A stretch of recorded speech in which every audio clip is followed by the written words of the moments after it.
दे दी permission. Okay चलो भाई start करिए।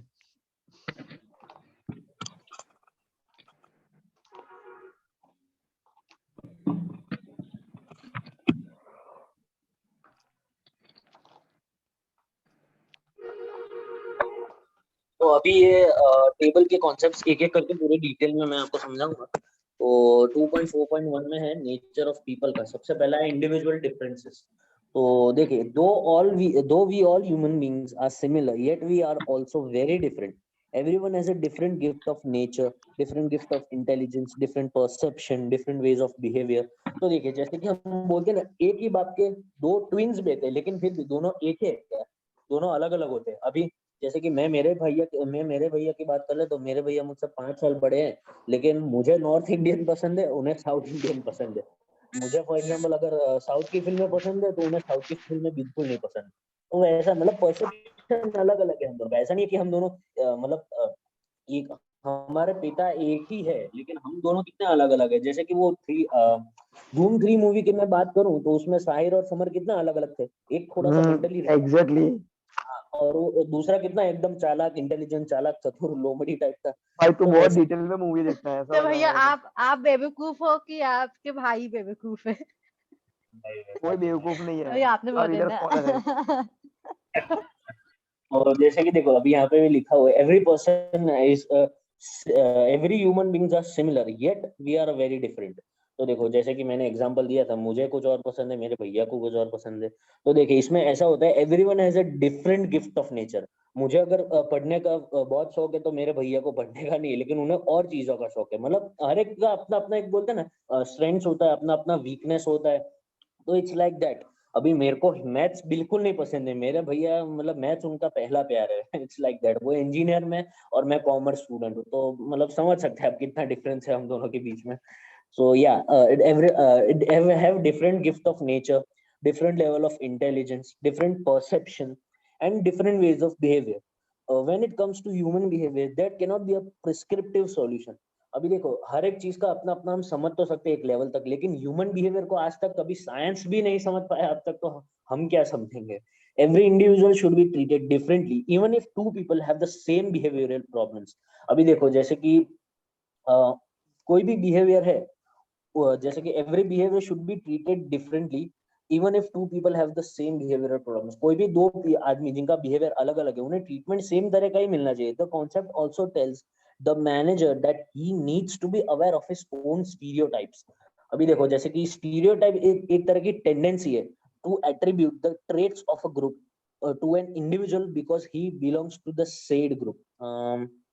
Unfortunately, one is not aware as to how these stereotypes influence his or her behavior. देखो अभी stereotypes एक तरह का tendency to attribute the traits of a group to an individual। जैसे कि stereotype हम कह सकते हैं कि हमारी सोच, हम क्या क्या सोचते हैं, हमारा क्या कॉन्सेप्ट परसेप्शन है। तो देखो जैसे कि वो कभी कभार वीडियोस में सब दिखाते नहीं है gender perception, male female perception कैसे होते हैं, वो क्या सोचते हैं, मोस्टली मेन क्या सोचते हैं, फीमेल्स क्या सोचती है वगैरह। तो ये सब भी डिफरेंट होता है, लेकिन हाँ बिहेवियर भले कितना ही डिफरेंट, ट्रीटमेंट सबको हाँ या यस ओ बाप म्यूट ऑन कर दो भैया। ट्रेन है ना इसके लिए। नहीं कोई बात नहीं, नॉट अ प्रॉब्लम। तो जैसे कि मैं स्टीरियोटाइप की बात कर रहा था, हर एक का अपना अपना सोच अलग होता है, डिफरेंट एक पर्सपेक्टिव होता है, परसेप्शन होता है। तो देखो परसेप्शन में मैं एग्जांपल दे सकता हूँ, every person looks at world differently. अब देखो इसमें एग्जांपल मैं ऐसा दे सकता हूँ, एक पायलट है जो ऊपर प्लेन उड़ा रहा है हवा में, वो नीचे की तरफ देखता है और कुछ बच्चे खेल रहे हैं अपने अपने मतलब अपनी दुनिया में मस्त है, एक दूसरे के साथ मस्ती मजाक कर रहे हैं, खेल कूद कर रहे हैं, गेम्स खेल रहे हैं, डिफरेंट डिफरेंट आउटडोर गेम्स वगैरह। तो वो पायलट उन बच्चों को देख के ऐसा सोच रहा है कि काश मैं एक बच्चा बन जाऊं। वो उनकी दुनिया अलग है क्योंकि वो एक पायलट है, he is a grown up, he is an adult, उसके रिस्पॉन्सिबिलिटीज बहुत सारी है। तो वो ऐसा सोच रहा है कि काश मैं थोड़े दिन के लिए से या तो चलो थोड़ी देर के लिए से मैं एक बच्चा बन जाऊं, मुझे रिस्पॉन्सिबिलिटीज ना लेनी पड़े किसी की, मैं डिपेंड हो जाऊं किसी पे, मैं मतलब बचपन को अच्छे से एंजॉय कर सकूं, मैं फिर से अपने बचपन में जाना चाहता हूँ, मुझे मुझे वो गेम्स खेलने हैं, मुझे मेरा बचपन याद आया वगैरह। और उसी तरफ उसी वक्त एक दूसरा बच्चा है जो उस ग्रुप में नहीं खेल रहा है, वो अलग बैठा है और वो ऊपर आसमान में देख रहा है और वो विमान को उड़ते हुए देख रहा है और विमान को उड़ते हुए देख के वो ये सोचा कि काश मैं उस विमान में चला रहा होता, काश मैं वो प्लेन उड़ा रहा होता। वो ऐसा सोच रहा है, वो बड़ा बनना चाहता है। काश मैं रिस्पॉन्सिबल बन सकूं, मैं अपने माँ बाप को सपोर्ट कर सकूं, अपने भाई बहनों की पढ़ाई को देख सकूं, मतलब मैं एक रिस्पॉन्सिबल पर्सन बन सकूं, मैं दूसरे की रिस्पॉन्सिबिलिटीज ले सकूं, मैं फैमिली को इनकम में बढ़ोतरी में मदद कर सकूं। तो उसका परसेप्शन ऐसा है। अब जैसे कि वो बोलते हैं ना, half glass empty half glass full. अब पॉजिटिव लोग होंगे वो सोचेंगे कि हाफ ग्लास भरा हुआ है, नेगेटिव लोग ऐसा सोचेंगे कि वो हाफ ग्लास खाली है, क्योंकि उन्हें उसमें कुछ दिख नहीं रहा है। तो ये परसेप्शन की बात है, हर एक अपना अपना नजरिया होता है। अब देखो जैसे कि मैं एग्जांपल दे सकता हूँ, क्या बोलते हैं, मेरे रिलेटिव में एक बार मैंने देखा था, एक बच्चा खेलना चाह रहा था कुछ ऐसे मतलब इंस्ट्रूमेंट से, खिलौने से, लेकिन उसके पापा उसे खेलने नहीं दे रहे थे, क्योंकि उसके पापा को पता था कि वो चीजें डेंजरस है। वो पत्थर वगैरह, स्टोन्स, मिट्टी से खेल रहा था, लेकिन वो बच्चे को उतना पता नहीं था, बच्चे को वैल्यू नहीं थी उस चीज की। तो फादर को लेकिन पता था, लेकिन क्योंकि वो उसके खेलने की जगह नहीं है, लेकिन बच्चा तो वहाँ खेलना चाह रहा है, बच्चा रो रहा है कि मुझे वहां जाना है, मुझे वहां जाना है। लेकिन यहाँ पे बच्चे को ऐसा है कि मुझे तो वही करना है जो मेरे मन में है, लेकिन उसके पापा को पता है कि वो चीज उसके लिए नहीं है, वो उसके लिए अलग चीज है, उसके लिए खिलौने है, टॉयज वगैरह है, तो वो तुम उससे खेलो, उससे क्यों खेल रहे हो जो कि तुम्हारे खेलने की चीज है ही नहीं। तो ये परसेप्शन का हो सकता है, मतलब जैसे कि बोलते हैं ना, तू इंजीनियर ही बनेगा बड़ा होके, मतलब हमारे फादर्स या फिर ऐसे, बुरा मत मानिएगा, मैं सिर्फ एक एग्जांपल दे रहा हूँ, थ्री इडियट्स के जैसा ही कि या सो कि तू तो यही बनेगा, भाई पता लगा कि तू तू बहुत कोई और डीप चीज बना, तो मूवीज या तो बहुत डीप देखता है, ऐसा लग रहा है मेरे को। दिल या लगा के या मूवी देख रहा है एकदम। अभी क्या करूँ, मूवीज का एग्जांपल आ रहा है मेरे दिमाग में। तो यही सब परसेप्शन का ही डिफरेंस है, मतलब उनके पापा चाहते कि तुम एक अच्छी जॉब करो, जीवन में खुश रहो, ज्यादा पैसे कमाओ, मतलब क्या बोलते हैं, एक अच्छा नाम कमाओ, एक अच्छी इमेज कमाओ। दूसरे के लोग क्या सोचते हैं ये ज्यादा सोचो, क्योंकि वो बच्चे ये सोच रहे कि भाई दूसरे क्या सोचे उससे हमें क्या है, हमें अपनी जिंदगी जीने दो, हम अपने तरीके से खुश रहेंगे, आप अपने तरीके से खुश रहो। तो ये बात है। फिर whole person, in the olden days employees were referred to as hands. Employees को एक नाम दे दिया, एक ऐसा मतलब हैंड से बुलाते थे, हाथ की जैसे यूज करते थे उनका। ओल्डन डेज की अगर मैं बात करूँ तो implying that the organization hires only the hands of man. मतलब ये बहुत ही पुरानी, मतलब ऐसे बोलते हैं ना, मान्यता थी, जो कि बहुत गलत थी। सिर्फ हाथ, एम्प्लॉयज के अगर हाथ होते तो फिर तो ही उनको हम जॉब देते, या फिर ऐसा कुछ, मतलब ऐसे बहुत खराब मेंटेलिटी, एक सुपरस्टिशन जैसा कुछ था। Nothing can be further from the truth. An organization hires not only the hands of an employee but hires a complete man with all his pluses and minuses.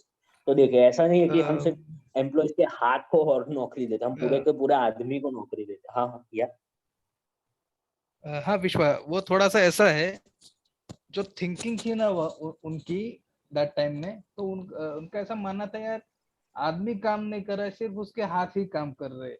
Like अगर किसी एक XYZ manufacturing plant में 20 लोग हैं, तो वो most of the time जो business owner होता तो वो क्या रेफर करता था उनके लोगों को, मेरे यहाँ पे 40 हाथ काम कर रहे, बट एक्चुअल में वो उनका टाइम दे हाँ रहे, उनका यस पूरा बॉडी इन्वॉल्व है, brain, each and everything involve है।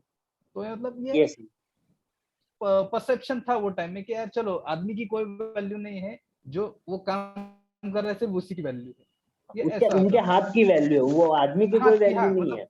वट मतलब एवर जैसे जो कि उसकी एक्टिविटी हाथ है। टूट गया, जैसे कि हाँ, अगर हाथ टूट हाँ गया फिर फ्रैक्चर वगैरह हो गया, हाँ तो वो वही तो, आदमी को निकाल देते हैं। Let me continue. तो मतलब वो क्या है कि जो उसके उसके थ्रू जो काम हो रहा है, वो जो काम कर रहा है सिर्फ उसी की वैल्यू होती थी। फिर उसको कोई ना सेफ्टी गियर होते थे ना प्रोटेक्शन कुछ था, वो हजार्डस वर्क करते टाइम में ये सब था मतलब वो टाइम में। बट या अभी क्या है, एज अ होल वो पूरा का पूरा अच्छा ठीक तरह से होना चाहिए।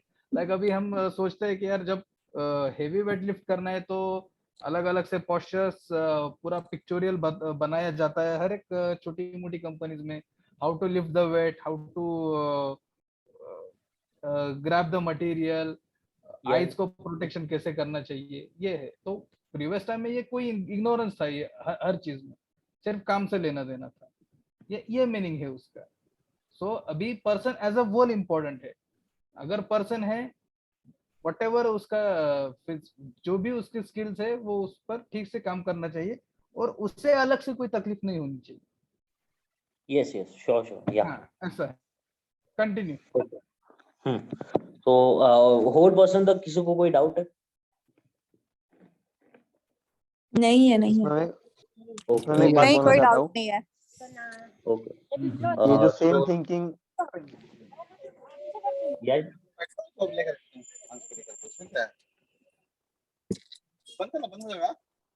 हाँ, या okay, so next है motivation. The concept remains the manager of the law enunciated by Newton that every action has an equal and opposite reaction.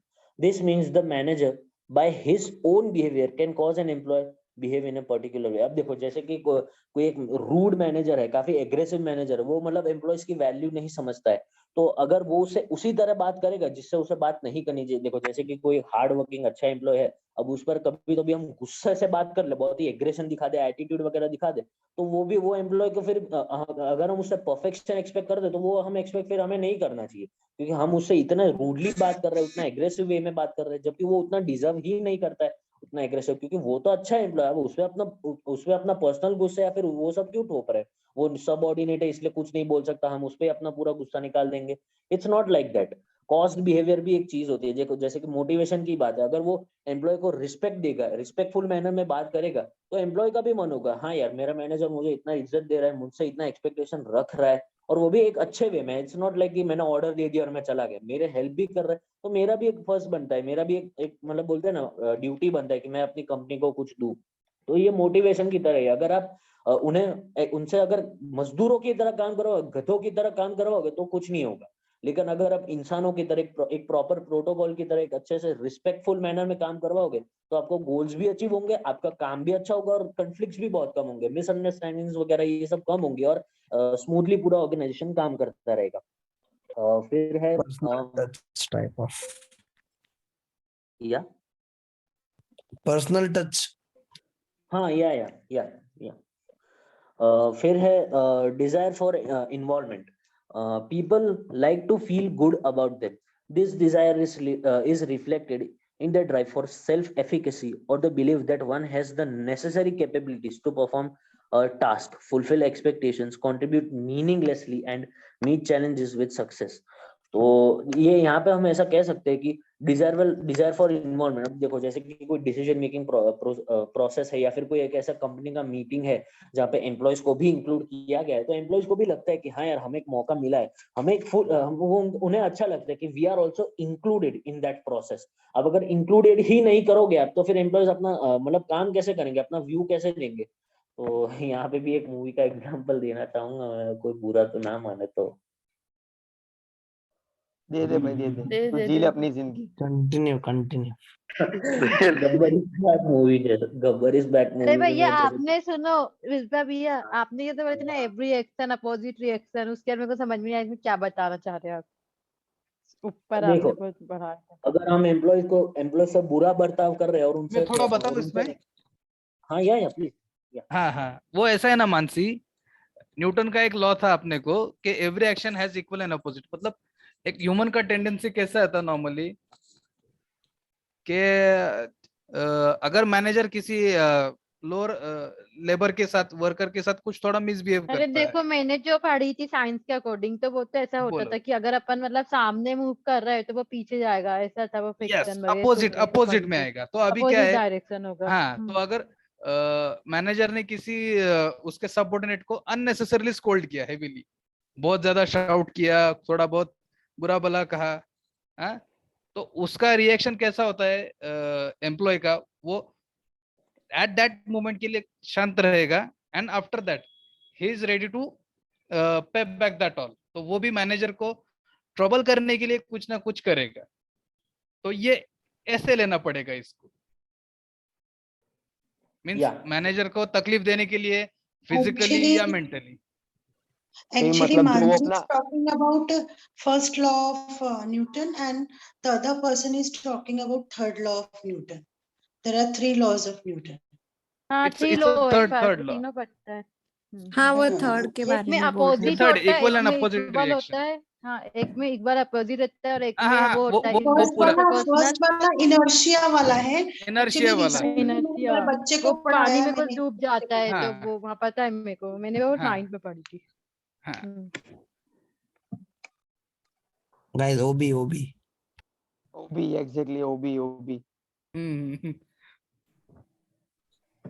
यहाँ पे न्यूटन का तो लॉ का ओके एक ओके जस्ट ओके। एग्जांपल दिया है, हमको उसको न्यूटन के एग्जाम्पल लॉ है, को हाँ। नहीं डिफाइन हाँ करना है यहाँ पे, न्यूटन के हम सब यहाँ पे वो में लॉ नहीं को लेना है। डिफाइन नहीं करना है। हाँ, करेक्ट।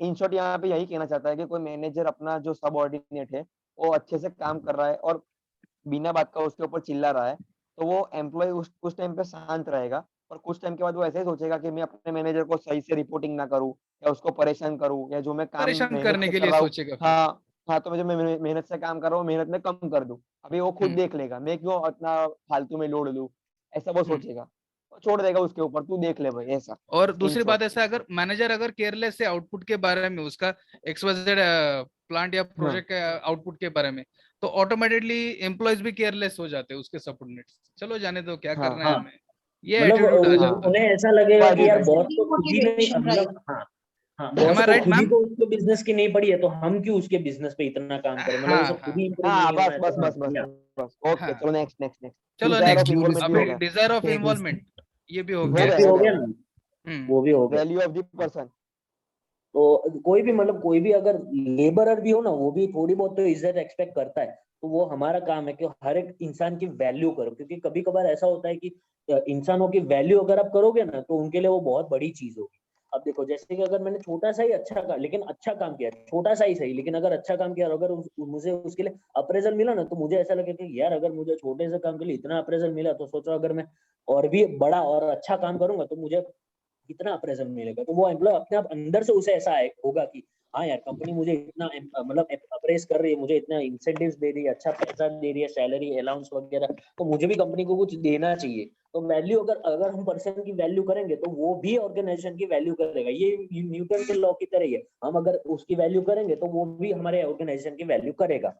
ये यहाँ पे ये उसका उल्टा है, वहां पे अगर ऊपर बुरे में दिया गया था, तो ये अच्छे व्यू में दिया हुआ है, उसकी वैल्यू करेंगे तो वो भी हमारी वैल्यू करेगा। फिर है the nature of the organization. With regards to the nature of the organization, the key assumptions are that they are social systems, and that they are formed on the basis of mutual interest of the employees and the management. This means there is a mutuality of interests. तो देखो, nature of organisation में ऐसा होता है कि एक individual interest होता है ना, तो उसे हम जनरल इंटरेस्ट में हम कन्वर्ट करेंगे। तो देखो, जैसे कि एक म्यूचुअलिटी है इंटरेस्ट की, हम एक म्यूचुअल, हम देखो जैसे म्यूचुअल का मतलब है कि सेम, एक तरह से देखा जाए तो इक्वल, तो म्यूचुअलिटी ऑफ इनकम होता है, इंटरेस्ट होता है इसमें, नेचर ऑफ ऑर्गेनाइजेशन में।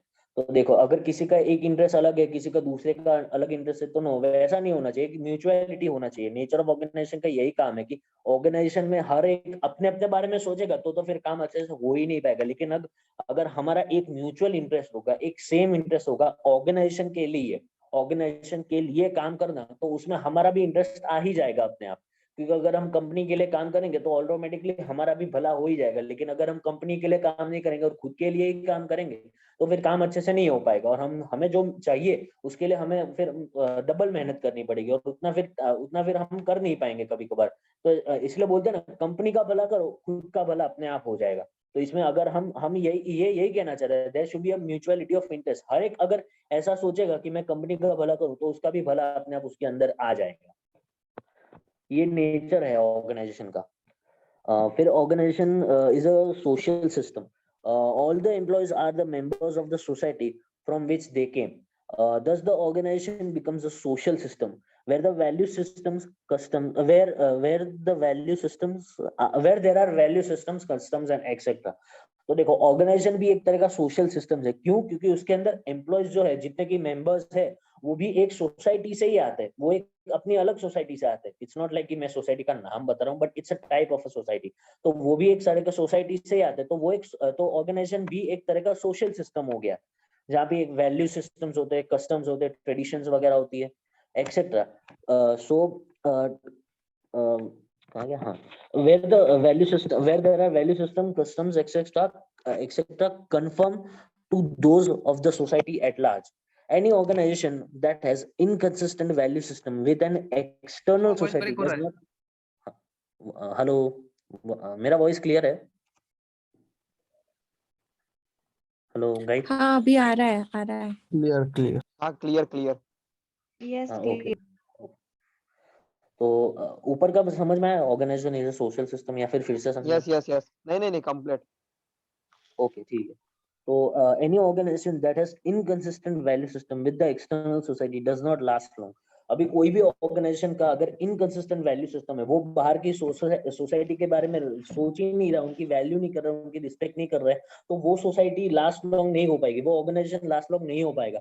और all the parts of the organisational systems are interdependent and are subject to influence by other parts of the organization as well as the society at large. अभी देखो जैसे कि कोई एक ऑर्गेनाइजेशन सिस्टम जो है वो एक दूसरे के साथ इंटरडिपेंडेंट भी है एज वेल एज बाहर की सोसाइटी से भी डिपेंडेंट है।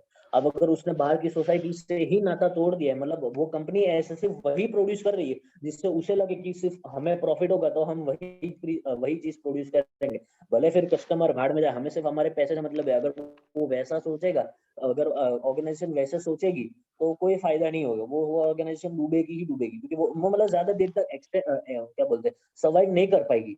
क्यों? क्योंकि उन्हें सिर्फ अपने बारे में सोचना, उन्हें कंपनी के बारे में एज वेल एज दूसरी सोसाइटी के बारे में तो सोचना ही नहीं है, लोगों के बारे में तो सोचना ही नहीं। उन्हें ऐसा है कि बस अपना प्रॉफिट अलग करके हम कंपनी अलग कर लेंगे, तो वैसा नहीं है। It's like a social system. अगर बाहर से कांटेक्ट रखना है तो बाहर की भी जानकारी होनी चाहिए, कस्टमर्स की क्या डिमांड है, कस्टमर्स का क्या इंटरेस्ट है, वो हमें जानना चाहिए। अब अगर कस्टमर उनकी डिमांड जैसे अगर हो गया, अगर हम उस हिसाब से प्रोडक्शन करेंगे तो हमारा प्रॉफिट होगा। लेकिन अगर कस्टमर कुछ और चाह रहा है और हम ही कुछ और चाह रहे हैं, तो फिर ये कंपनी फिर कहाँ, मतलब इंटरेस्ट कहाँ आया इसमें, म्यूचुअल इंटरेस्ट।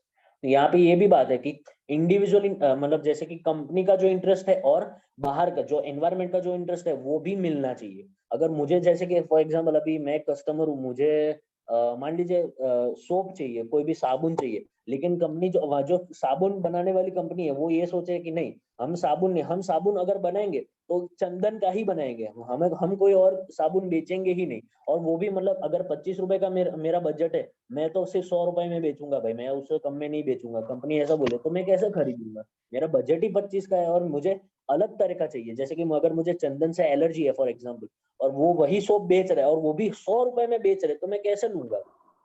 अभी बताइए, वो सोप मैं कैसे लूंगा?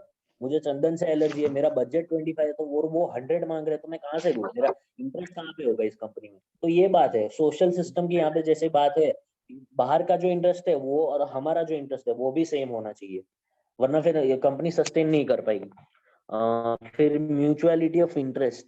Organisation have a human purpose. They are formed and maintained on the basis of some mutuality of interest among the participants. तो जैसे कि म्यूचुअलिटी ऑफ इंटरेस्ट की बात मैंने ऊपर की, हर एक का इंटरेस्ट सेम होना चाहिए, म्यूचुअल होना चाहिए। वरना अगर अलग का अपना अपना इंटरेस्ट होगा और अपने अपने इंटरेस्ट के हिसाब से लोग काम करेंगे तो कंपनी नहीं चल पाएगी। Organizations help people achieve their own personal objectives. At the same time, people help organizational help at the same time people help organizations achieve its objectives. तो जैसे कि मैंने कहा, अगर लोग ऑर्गेनाइजेशन के को खुश रखेंगे तो अपने आप खुश हो ही जाएंगे, क्योंकि ऑर्गेनाइजेशन खुश है तो ऑर्गेनाइजेशन भी अपने एम्प्लॉयज को खुश करेगी। It's simple. अगर मुझे जैसे कि मान लीजिए मेरा सैलरी इंक्रीमेंट चाहिए, मुझे सैलरी मेरा बढ़ाना है, लेकिन मुझे काम नहीं कर रहा, तो ये नहीं हो पाएगा। अगर मैं चाहता हूँ कि मेरा सैलरी बढ़े तो मुझे कंपनी का खुद का मतलब कंपनी का बेटरमेंट के लिए, कंपनी के प्रॉफिट्स बढ़े, प्रोडक्शन बढ़े, या फिर कुछ ऐसे पर्सपेक्टिव में मुझे काम करना पड़ेगा जिससे कि कंपनी का फायदा हो। क्योंकि अगर कंपनी का एज अ होल फायदा होगा तो एम्प्लॉयज का भी फायदा उसमें आ ही जाएगा। It's like mutual of interest. अगर मैं खुद का इंटरेस्ट से काम करूंगा तो मेरा कोई काम नहीं होगा और कंपनी का भी कोई काम नहीं होगा। लेकिन अगर मैं कंपनी के हित में काम करूंगा तो मेरा भी हित उसके अंदर आ ही जाएगा। फिर एथिक्स की बात करते हैं तो for organisations to attract and retain talent in the present environment, it is important that they treat their employees ethically.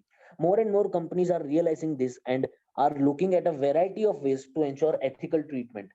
अभी देखो जैसे कि कोई एक बीमार एम्प्लॉय है, मतलब समझ लीजिए कोई एक जात वात कास्ट वगैरह वैसा अभी सिस्टम यहाँ पे इंडिया में तो नहीं है, लेकिन पता नहीं अभी भी कुछ कुछ कंपनी में शायद ऐसा हो सके। एथिक्स की जैसे कि हम बात करते हैं ना, ये छोटी कास्ट का है जैसे कि हम बोलते हैं ना वैश्य या फिर शूद्र कास्ट का है तो फिर हम तो इससे बात नहीं करेंगे भाई, ये तो छोटी कास्ट का है, मैं तो इससे बात नहीं करूंगा। इट्स नॉट लाइक दैट, ये बिजनेस एथिक्स के खिलाफ है, हम ऐसा नहीं कर सकते। क्यों? क्योंकि वो भी एक आदमी है भाई, उसको भी सेम ट्रीटमेंट दो जैसे कि आप दूसरों को दे रहे हो। ऐसा नहीं कि कोई ब्राह्मण कास्ट का है तो इससे तो हम भगवान मानेंगे, और कोई छोटी कास्ट का है तो इससे तो बात ही नहीं करनी हमें। No, it's not like that. Ethics होने चाहिए बिजनेस में, क्योंकि अगर एथिक्स नहीं होंगे तो एक दूसरे के लिए रिस्पेक्ट नहीं होगा, बिहेव हम एक दूसरे के साथ अच्छे नहीं करेंगे, और बिहेवियर अच्छे से नहीं होगा तो कंपनी कैसे चलेगी अच्छे से।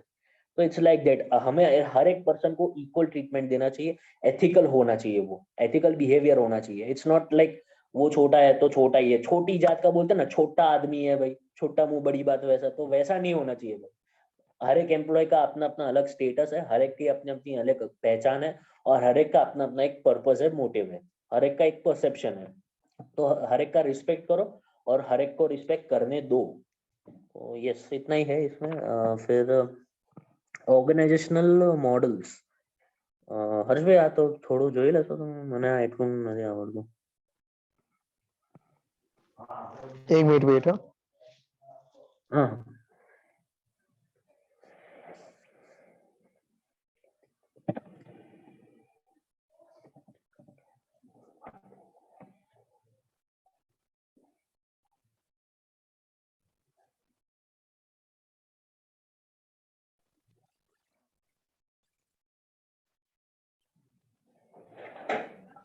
हेलो, ये टॉपिक तो 3 मिनट में क्लियर नहीं होगा ना शायद।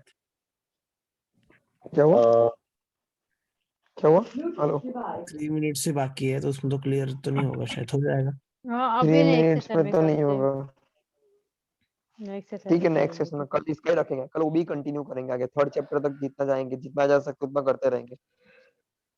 कल हाँ ठीक बड़ा सैटरडे है। है है ना, ये। कल कर सकते हैं। कल असाइनमेंट का है पर वो तो 10 बजे रहेगा, और हमने हाँ कल सैटरडे को 10 बजे रहता है, फिर कल कर लेंगे ये 9 बजे, पर ये कल 9 बजे दस असाइनमेंट करना बजे सेशन ये में पड़ेगा। हो जाएगा, 40 मिनट्स में हो जाएगा असाइनमेंट। असाइनमेंट का टाइम नहीं लगता। पता है असाइनमेंट पर इसका टाइम हो जाएगा, लेकिन ये ऑर्गेनाइज इसके लिए अगर 15-20 मिनट भी मिल गए ना तो भी हो जाएगा मेरे ख्याल से। हाँ हाँ मेरा हो भी जाएगा, दूसरे 15-20 मिनट में हो सेकेंड जाएगा। जब ले तब उसमें ले लेंगे। कल 9 बजे असाइनमेंट कर ले क्या, 10 बजे ये कर लेते, कैसा कर सकते? नहीं, 9 बजे असाइनमेंट कर लो, उसके बाद लेक्चर ही रख लो ओबी का। हाँ वही हाँ वही वैसा कर लो, खत्म ठीक कर है, देंगे। बेटर हाँ रहेगा। हाँ, 9 बजे ओबी जितना असाइनमेंट कर खींच ले। सकते हैं उतना खींचेंगे अभी, क्योंकि लंबा है, बहुत ज्यादा है ओबी में। हाँ, ओबी का बहुत बड़े बड़े यूनिट्स है, ये फिर भी थोड़ा छोटा है क्योंकि ये बेसिक छोटा है, है, ये बहुत स्टार्टिंग छोटा है, करना है। वरना बेसिक है, पर इसके हाँ, आगे तो फिर 3-3, 4-4 पेज का तो सिर्फ वहाँ का वो है अपना इंडेक्स है, वो एक ही यूनिट इंडेक्स है। हाँ हाँ, इंडेक्स वो है। तो मैंने देखा ना। हाँ, या बहुत डीप डीप है ओबी। तो प्रोफेसर लोग 40 मिनट्स में कैसे खत्म कर देते हैं? एक घंटे के वो सब अंदर। ऊपर से क्योंकि बता देते उन हैं लोग फटाफट का मेन फटाफट। पर्पस यही रहता है ना, उनका तो मेन पर्पस आज यही है तो ना कि डिग्री देना है और कुछ आज करना तो नहीं है। एक वो आज तो सर ने 2 चैप्टर करा दिए एक ही। पर सर अच्छा पढ़ाते हैं।